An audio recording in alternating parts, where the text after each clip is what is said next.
Hello friend, स्वागत है आपका अपने यूट्यूब चैनल जी के वर्ल्ड 01 में। इस वीडियो में हम पढ़ेंगे सीटेट परीक्षा 2023-24 से 25 बहुत ही इंपॉर्टेंट क्वेश्चंस जो कि हिस्ट्री इतिहास से होंगे। ये पार्ट 7 है। इसके पहले हमने 6 पार्ट तक कवर किया है। सभी 6 पार्ट में हमने 25-25 इंपॉर्टेंट क्वेश्चंस हर पार्ट में किया है। अगर आपने 6 पार्ट नहीं देखा है इसके पहले का तो जाके चैनल की प्लेलिस्ट में देख लीजिए। सीटेट परीक्षा 2023-24 के नाम से प्लेलिस्ट बनी हुई है। तो चलिए शुरू करते हैं पार्ट 7 क्वेश्चन नंबर 1 से। क्वेश्चन नंबर 1, मराठा राज्य से संबंधित चौथ क्या था? ऑप्शन ए, शिवाजी के समय का आयात कर।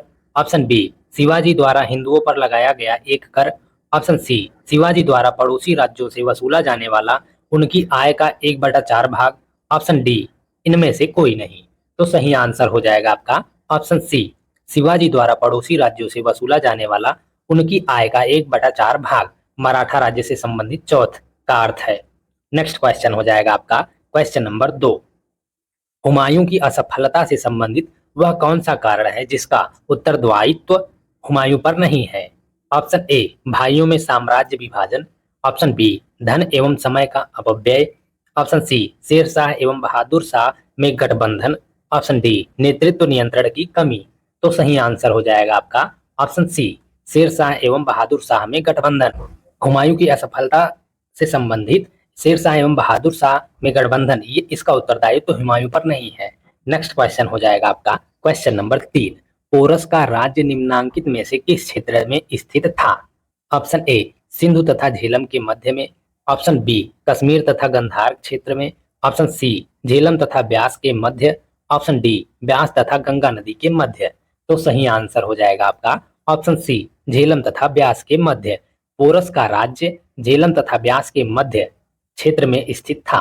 नेक्स्ट क्वेश्चन हो जाएगा आपका क्वेश्चन नंबर 4, निम्नलिखित में से वह कौन सी विशेषता है जो अशोक के शासनकाल से संबंधित नहीं है?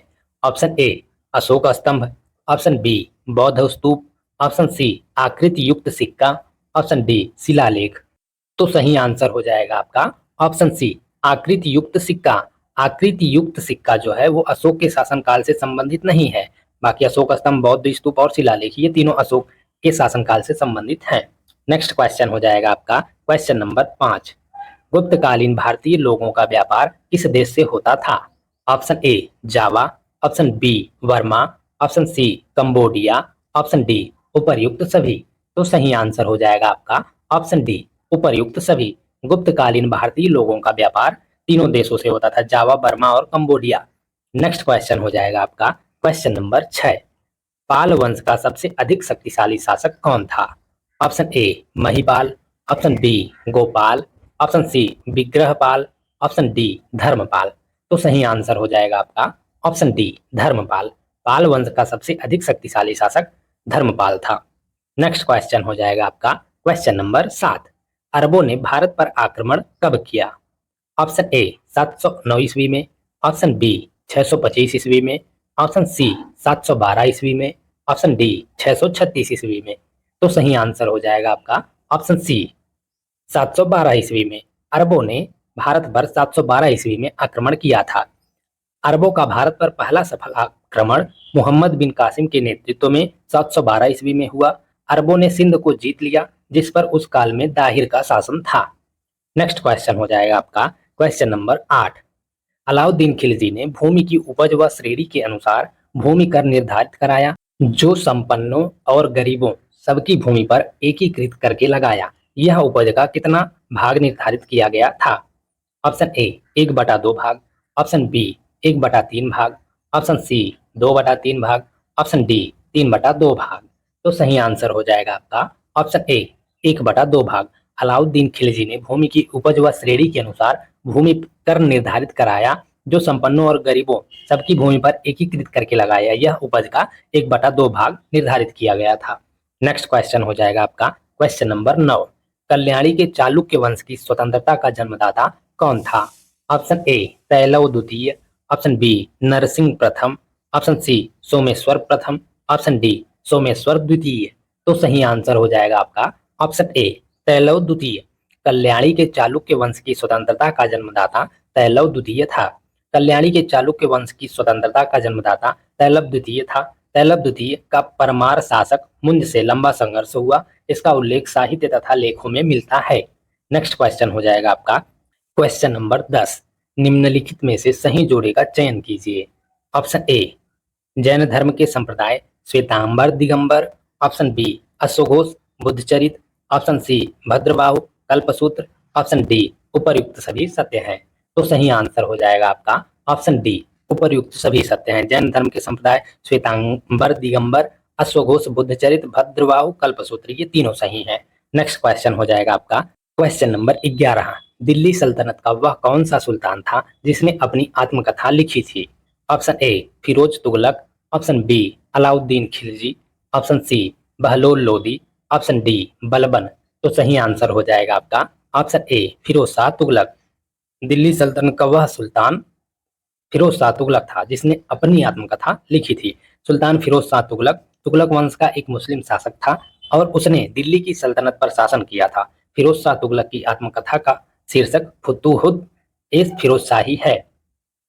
नेक्स्ट क्वेश्चन हो जाएगा आपका क्वेश्चन नंबर 12, प्रसिद्ध चिश्ती सूफी संत ख्वाजा मोइनुद्दीन चिश्ती ने निम्नांकित में से किस स्थल पर स्वयं के खानकाह का निर्माण किया तथा अंतिम रूप से बस गए। Option A Multan, option B Ajmer, option C Jhansi, option D Ajodhan. तो सही आंसर हो जाएगा आपका ऑप्शन बी अजमेर। प्रसिद्ध चिश्ती सूफी संत ख्वाजा मोइनुद्दीन चिश्ती ने अजमेर में स्वयं के खानकाह का निर्माण किया तथा अंतिम रूप से बस गए। नेक्स्ट क्वेश्चन हो जाएगा आपका क्वेश्चन नंबर 13, अकबर के समय में ऐतिहासिक ग्रंथों की बहुत बड़ी संख्या में रचना हुई, निम्नलिखित में से कौन सा ग्रंथ अकबरकालीन नहीं है। इनमें से आपको बताना है कि कौन सा ग्रंथ अकबरकालीन नहीं है। Option A Akbarnama Abul Fazl, option B Tarikh e Badayuni Abdul Qadir, option C Badshahnama Abdul Hamid, option D Tabaqat e Akbari Nizamuddin. तो सही आंसर हो जाएगा आपका ऑप्शन सी बादशाहनामा अब्दुल हामिद। ये जो है अकबरकालीन नहीं है ग्रंथ, ये शाहजहां कालीन है। तो आपका आंसर हो जाएगा ऑप्शन सी। नेक्स्ट क्वेश्चन हो जाएगा आपका क्वेश्चन नंबर 14, मुगल साम्राज्य के रुहेलखंड नामक प्रांत पर निम्नलिखित में से किसने स्वतंत्र सत्ता स्थापित की। ऑप्शन ए पेशवा बाजीराव ने, ऑप्शन बी अली मोहम्मद खान ने, ऑप्शन सी कामरुद्दीन खान ने, ऑप्शन डी अली वर्दी खान ने। तो सही आंसर हो जाएगा आपका ऑप्शन बी अली मोहम्मद खान ने मुगल साम्राज्य के रुहेलखंड नामक प्रांत पर अली मोहम्मद खान ने स्वतंत्र सत्ता स्थापित की। नेक्स्ट क्वेश्चन हो जाएगा आपका क्वेश्चन नंबर 15, 1611 ईस्वी में अंग्रेजों ने दक्षिण में अपनी प्रथम फैक्ट्री कहाँ स्थापित की थी। ऑप्शन ए मद्रास में, ऑप्शन बी मसूलीपट्टनम में, ऑप्शन सी अरमा गांव में, ऑप्शन डी विशाखापट्टनम में। तो सही आंसर हो जाएगा आपका ऑप्शन बी मसूलीपट्टनम में। 1611 ईस्वी में अंग्रेजों ने दक्षिण में अपनी प्रथम फैक्ट्री मसूलीपट्टनम या मसूलीपट्टनम में स्थापित की थी। नेक्स्ट क्वेश्चन हो जाएगा आपका क्वेश्चन नंबर 16, 1765 ईस्वी में बंगाल में स्थापित द्वैध शासन की सबसे बड़ी कमी क्या थी। ऑप्शन ए इसने शक्ति को उत्तरदायित्व से विहीन कर दिया, अंग्रेजों के पास सारी शक्ति केंद्रित हो गई और के ऊपर सारा उत्तरदायित्व डाल दिया गया नवाब के ऊपर, नवाब यहाँ है। ऑप्शन बी जनता पर लादी गई इस व्यवस्था के फलस्वरूप अत्यधिक धन का निष्कासन हुआ, ऑप्शन सी व्यवस्था का दुरुपयोग करके कंपनी कर्मचारियों ने अत्यधिक धन एकत्र किया, ऑप्शन डी अंग्रेज मनोनीत भारतीय पर शक्ति संचालन के लिए आश्रित हो गए और स्वच्छ प्रशासन की रही सही संभावना समाप्त हो गई। तो सही आंसर हो जाएगा आपका ऑप्शन डी अंग्रेज मनोनीत भारतीय पर शक्ति संचालन के लिए आश्रित हो गए और स्वच्छ प्रशासन की रही सही संभावना समाप्त हो गई। नेक्स्ट क्वेश्चन हो जाएगा आपका क्वेश्चन नंबर 17, विधवाओं की शिक्षा के समर्थक थे।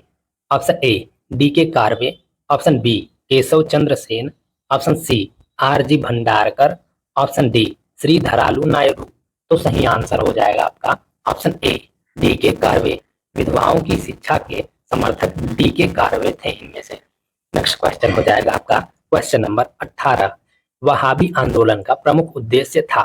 ऑप्शन ए हिंदुओं का धर्म परिवर्तित कराना, ऑप्शन बी भारत में मुस्लिम शिक्षा को प्रोत्साहित करना, ऑप्शन सी भारत में हिंदू मुस्लिम एकता की स्थापना, ऑप्शन डी भारत में मुस्लिम सत्ता की पुनः स्थापना।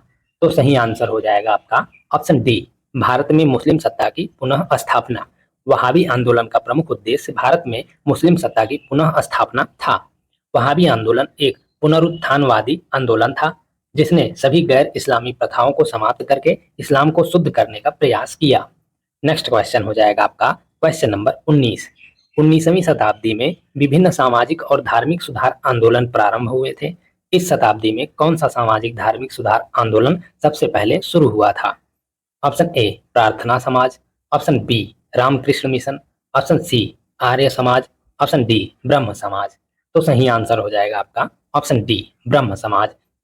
19वीं शताब्दी में सामाजिक धार्मिक सुधार आंदोलन में सबसे पहले इनमें से ब्रह्म समाज शुरू हुआ था। नेक्स्ट क्वेश्चन हो जाएगा आपका क्वेश्चन नंबर 20। भारत में उग्र राष्ट्रीयता के जन्मदाता तथा निर्भयता से राष्ट्र की वेदना को प्रकट करने वाले प्रथम भारतीय थे। Option A Lala Lajpat Rai, option B Bal Gangadhar Tilak, option C Bipin Chandra Pal, option D Subhash Chandra Bose. तो सही आंसर हो जाएगा आपका ऑप्शन बी बाल गंगाधर तिलक। भारत में उग्र राष्ट्रीयता के जन्मदाता तथा निर्भयता से राष्ट्र की वेदना को प्रकट करने वाले प्रथम भारतीय बाल गंगाधर तिलक थे। नेक्स्ट क्वेश्चन हो जाएगा आपका क्वेश्चन नंबर 21। निम्नलिखित में से जलियांवाला बाग हत्याकांड के बहुत सारे परिणामों में कौन सा शामिल नहीं था? ऑप्शन ए पंजाब में अस्थायी शांति, ऑप्शन बी जनरल डायर का निलंबन, ऑप्शन सी अंग्रेजों के प्रति गांधी जी के दृष्टिकोण में परिवर्तन, ऑप्शन डी बहुत से भारतीयों द्वारा ब्रिटिश उपाधियों एवं पदवियों का त्याग। तो सही आंसर हो जाएगा आपका ऑप्शन ए पंजाब में अस्थायी शांति। इनमें से पंजाब में अस्थायी शांति जलियांवाला बाग हत्याकांड के बहुत सारे परिणामों में से शामिल नहीं था ये, बाकी ये तीनों शामिल था। जनरल डायर का निलंबन, अंग्रेजों के प्रति गांधी जी के दृष्टिकोण में परिवर्तन, बहुत से भारतीयों द्वारा ब्रिटिश उपाधियों एवं पदवियों का त्याग। नेक्स्ट क्वेश्चन हो जाएगा आपका क्वेश्चन नंबर 22। पंचशील का सिद्धांत मूलतः किसने प्रतिपादित किया? ऑप्शन ए जवाहरलाल नेहरू ने, ऑप्शन बी मौलाना आजाद ने, ऑप्शन सी राजेंद्र प्रसाद ने, ऑप्शन डी सरदार पटेल ने।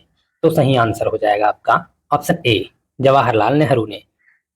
पंचशील का सिद्धांत जवाहरलाल नेहरू ने प्रतिपादित किया। नेक्स्ट क्वेश्चन हो जाएगा आपका क्वेश्चन नंबर 23। मुस्लिम लीग का संस्थापक कौन था? Option A Aga Khan, option B Mohammad Ali Jinnah, option C sir Syed Ahmad Khan, option D Mohammad Iqbal. तो सही आंसर हो जाएगा आपका ऑप्शन बी मोहम्मद अली जिन्ना। मुस्लिम लीग के संस्थापक का नाम मोहम्मद अली जिन्ना था। नेक्स्ट क्वेश्चन हो जाएगा आपका क्वेश्चन नंबर 24। निम्न में अबू रिहान किसे कहा जाता है? ऑप्शन ए अलबरूनी को, ऑप्शन बी सुलेमान को, ऑप्शन सी अलमसूदी को, ऑप्शन डी व्हीली को। तो सही आंसर हो जाएगा आपका ऑप्शन ए अलबरूनी को। अलबरूनी को अबू रिहान कहा जाता है। अबू रिहान मोहम्मद बिन अहमद अलबरूनी, ये अलबरूनी का पूरा नाम था। नेक्स्ट क्वेश्चन हो जाएगा आपका क्वेश्चन नंबर 25। लॉर्ड कर्जन के शासनकाल का सबसे मूर्खतापूर्ण कार्य जिसने उग्र राष्ट्रीयता को जन्म दिया क्या था? ऑप्शन ए 1899 का कलकत्ता नगर निगम अधिनियम, ऑप्शन बी 1904 का भारतीय विश्वविद्यालय अधिनियम, ऑप्शन सी 1904 का प्रशासकीय गुप्तता अधिनियम, ऑप्शन डी 1905 का बंगाल विभाजन। तो सही आंसर हो जाएगा आपका ऑप्शन डी 1905 ईस्वी का बंगाल विभाजन। लॉर्ड कर्जन के शासनकाल का सबसे मूर्खतापूर्ण कार्य जिसने उग्र राष्ट्रीयता को जन्म दिया वो 1905 का बंगाल का विभाजन था। Thank you guys for watching. इस वीडियो में हमने सीटेट परीक्षा 2023-24 से 25 बहुत ही इंपॉर्टेंट क्वेश्चंस पार्ट 7 कवर किया है जो कि हिस्ट्री से थे। इसके पहले हमने 6 पार्ट तक कवर किया है इसी टॉपिक से, हिस्ट्री से ही। सीटेट परीक्षा 2023-24 से जितने भी इंपॉर्टेंट क्वेश्चन थे हमने 6 पार्ट में 25-25 क्वेश्चन किया है। अगर आपने 6 पार्ट नहीं देखा है तो जाके चैनल की प्लेलिस्ट में देख लीजिए। सीटेट परीक्षा 2023-24 के नाम से प्लेलिस्ट बनी हुई है। इसके नेक्स्ट पार्ट में हम पार्ट 8 कवर करेंगे, तो वीडियो में कंटिन्यूअस बने रहिएगा। And thank you for watching.